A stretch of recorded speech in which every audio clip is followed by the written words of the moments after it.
প্ৰকাৰে আমাক এটা ৱাৰ্ণিং দিয়াৰ দৰে হৈছে। সেইটো আমি ভালো পাইছোঁ, কাৰণ তেতিয়া আমি খুব সাৱধানে আমি কাম কৰিম।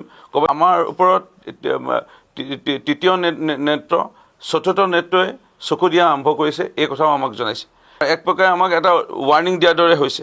সেইটো আমি ভালো পাইছোঁ, কাৰণ তেতিয়া আমি খুব সাৱধানে আমি কাম কৰিম।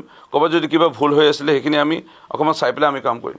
মাননীয় মুখ্যমন্ত্ৰী মহোদয়ে খুব এটা সুন্দৰ বিষয় ক'লে যে ভাৰতীয় জনতা পাৰ্টীৰ চৰকাৰ বিশেষভাৱে অসমৰ ৰাইজৰ কাৰণে, অসমৰ সমাজৰ কাৰণে, খিলঞ্জীয়া মূলৰ লোকৰ কাৰণে খুবেই প্ৰয়োজন। আৰু এই চৰকাৰ অহাৰ বাবে আমাৰ চৰকাৰ আহিব লাগিব, সকলো বিধায়ক জিকি আহিব লাগিব।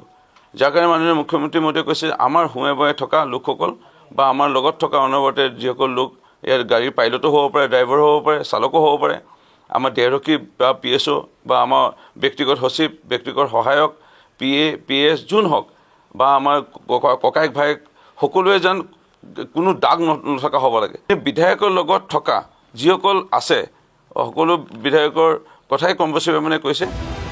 আমাৰ ভাৰতীয় জনতা পাৰ্টীৰ প্ৰত্যেকজন কাৰ্যকৰ্তাই তিনিটা বস্তুৱে মানি চলিব লাগিব: দেশ প্ৰথম, দল, তাৰপিছত ব্যক্তি। আৰু সেইটোকে সদায় সোঁৱৰাই দি থকা হয়। গতিকে আমি সেই ধাৰাটোৰে চলি থাকোঁ।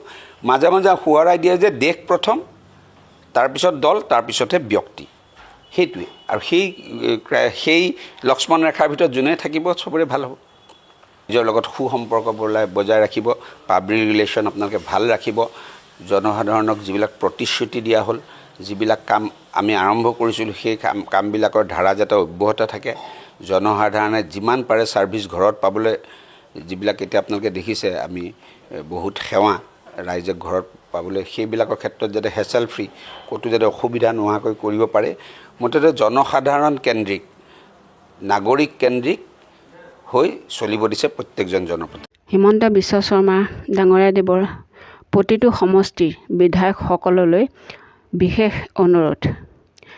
এই অনুৰোধ মানি যদি নচলে তেনেহ'লে বিপদত পৰিব বিধায়কসকল। 2024 চনৰ যি নিৰ্বাচন হ'ব, সেই নিৰ্বাচনত টিকেট নাপাব বিধায়কসকলে। গতিকে হিমন্ত বিশ্ব শৰ্মা ডাঙৰীয়াদেৱৰ বাক্য মানি চলিবই লাগিব, নহ'লে অন্যথা তেওঁলোক বিপদত পৰিব। বন্ধু বান্ধৱীসকল, ভিডিঅ'টো চাই কেনে পালে কমেণ্টত জনাব। লগতে চেনেলটি ছাবস্ক্ৰাইব কৰি দিব, মই যাতে আগুৱাই যাব পাৰোঁ আপোনালোকৰ আশীৰ্বাদত।